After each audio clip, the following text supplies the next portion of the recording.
Simba Arati obeiro mobe according to you. Na kitoko mo change mpaka bamwe. Urita go change andeka. Let me just go home. Ta go change.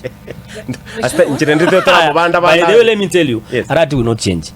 That one I can tell you for free. Okay. You know, I'm sorry, and if you can prove me right, now what issues na masomo.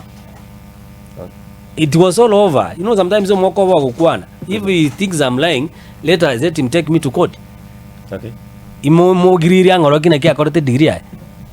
So the problem ya education, to understand the administration, enjerago konye county, you should go home.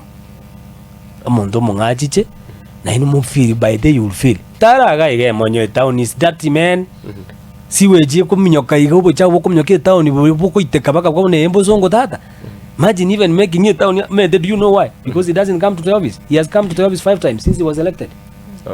A governor should be able to sit in office. He has not come there. We can ask our colleagues. Agoja Lijunet Mohamed Yagoja. Agajali Ole Sepiti Ajete.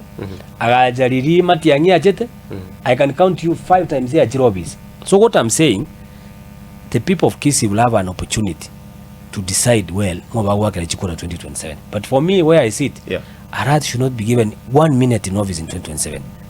Right. What the Messi has done, he has demolished the county to the level, ega ne tiumonto monga ni buna mogaka machogo atokonya.